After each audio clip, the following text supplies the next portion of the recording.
Oh, there you are, YouTube.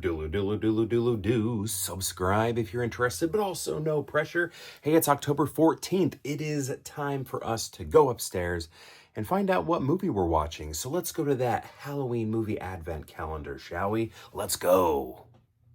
Okay, October 14th. What is it?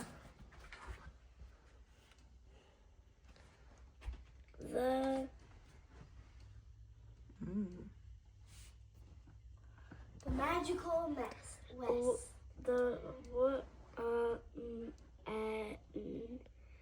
Woman in black. Yep.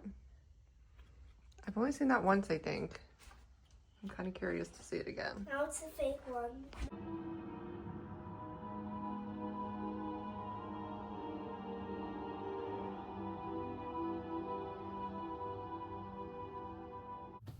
Okay, so Elizabeth said she'd only seen this movie once, and I'm like, no, we used to watch this. Like we watched it, we bought it, and then we used to put it in as a background movie. She's like, I don't think we did. And I'm like, well, not recently, but like when we first got married, we did this. And she's like, I don't know, I feel like I've only seen it once.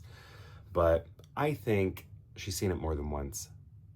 But here's the thing, I think we saw it once with active watching, and then put it in for rewatches where we're maybe doing a puzzle or working on our laptops or sitting down with a nice cozy phone or something like that, right? To where we're not paying full attention to it. Because I feel like we used to use it, not a lot, but as a background movie, you know, at least a few times. But anyway, I'm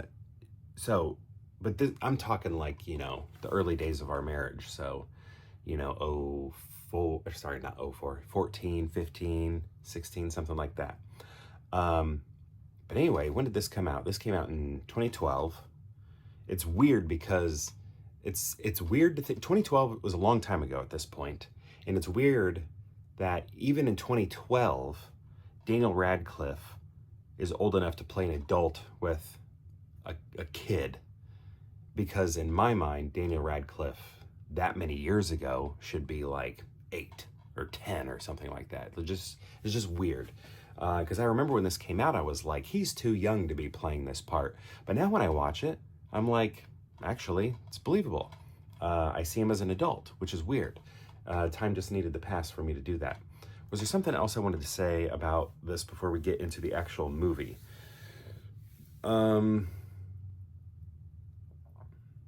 It's scary. It's scary.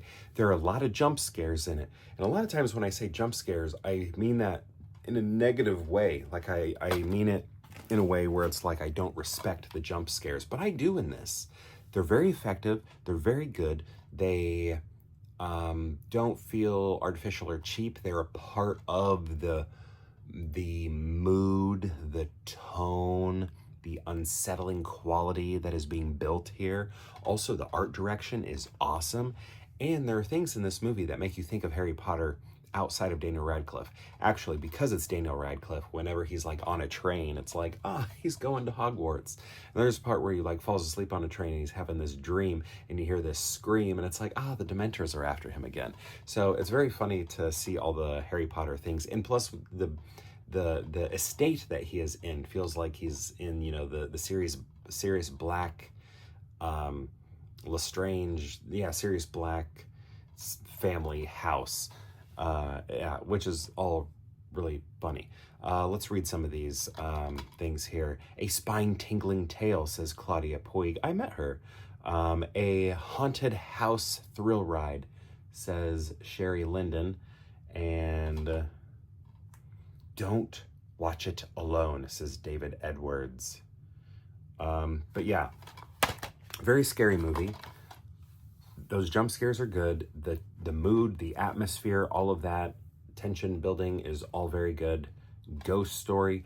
But watching it, I don't fully... Help me out here. Have you seen this film?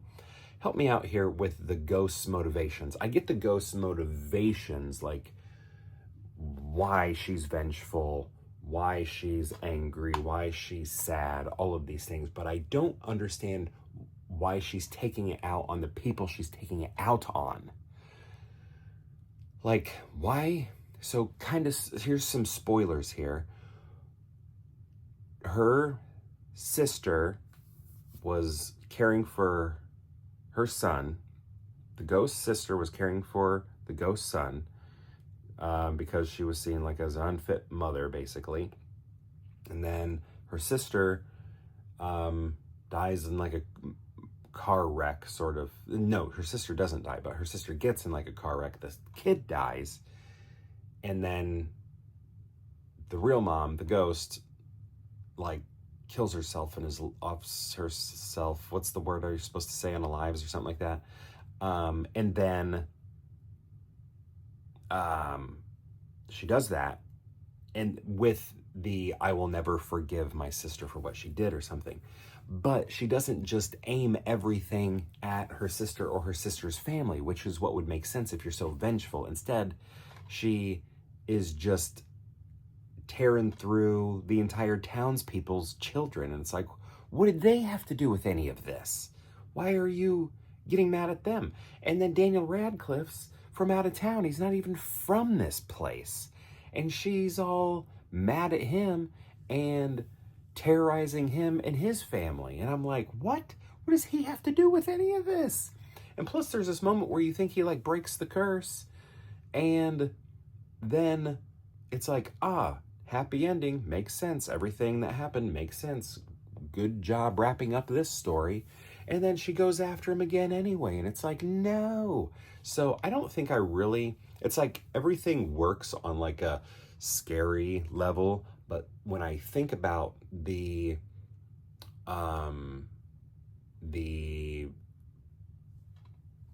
thought process of the ghost, I don't get it.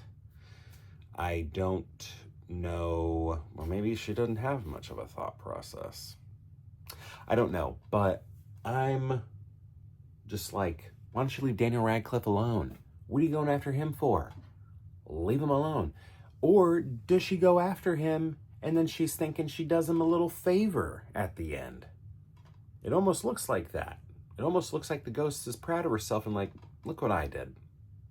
Had I not tormented you and ended you, what I did was for the best. I don't know. Is that what you get? I don't know. I don't really understand why she's putting her haunting on all these other people when it seems like she's a very focused haunter. Like the reason she's haunting has a specific purpose, but she's not directing that energy towards who it should be directed towards exclusively. She's casting a very wide net, and I don't think she should be. Anyway, very scary. Loved the art direction, great visuals, jump scares, the mood, the tone, all of that is very good. Costuming, love it. Okay, but my question to you is, have you seen this movie? And if so, what do you think of it? I'd love to know. Let me know in the comments below, and perhaps we'll see you tomorrow for more Pure Hangout.